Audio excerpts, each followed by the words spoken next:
What's up, everyone? Welcome to Patrick Jones Baseball, where we combine the old and new school way of thinking in hopes of helping develop the most players we possibly can. So if you would like to help the most players and coaches develop, make sure to subscribe to the channel. Now, in today's video, I'm back at my alma mater, Xavier University, Hayden Field right here. And so what I wanted to really talk to you guys more than anything about was I've been getting a lot of questions on what you should do with your hands in the swing. And that's kind of, it's a little bit of, there is something that each of the great hitters have in common, right, with their hands, with where their hands are placed in the swing. But sometimes when we face higher velocity in the swing, what ends up happening is we feel like we need to make a bigger move back, right? We feel like our hands need to go further back right here so we can catch up against higher velocity, and that actually has like the opposite effect. So we want to stay balanced, and I don't want our hands going too far back at all in the swing. Like, nothing good really happens when the hands go pretty far back right here. So we want them to keep right in here. Another thing that I've noticed a lot lately when coming with our hands is a lot of the really good hitters, they'll load back and up a little bit. Doesn't have to be a huge move with your hands backing up. I know, like, for example, Josh Donaldson has a pretty big move where his hands go backing up.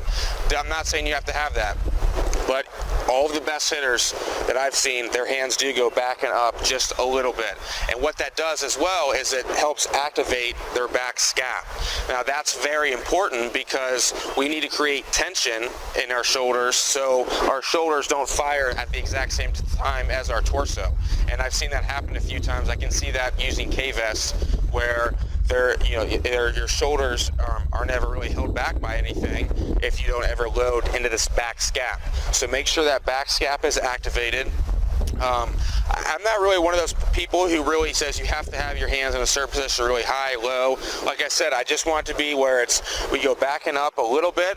Okay, don't have to be very much right here.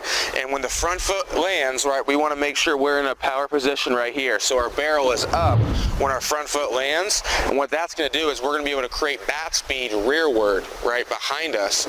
So our barrel is up. And so when this back hip starts to go forward, we're creating bat speed behind us right here. So in the swing, it's going to be right here and then all the way forward.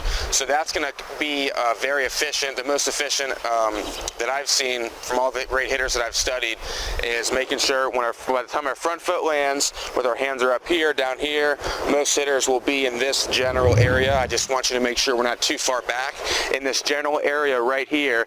And then what this is going to do is once you do fire your, whatever you call it, launch, whatever it is, when you do fire your swing or initiate your actual swing itself, then this back elbow is going to drop into slot right here, and this barrel is going to create bat speed rearward after this front hip fires right here. So we're creating bat speed back here right towards the swing, versus if our barrel is stumping early right here, then we're not going to be able to create any whip or bat speed. So hope that helps. Again, if you want to help as many players and coaches grow as possible, make sure to go subscribe to the channel where we combine old school and the new school ways of thinking in hopes of helping develop the best baseball players possible. Thanks again for watching.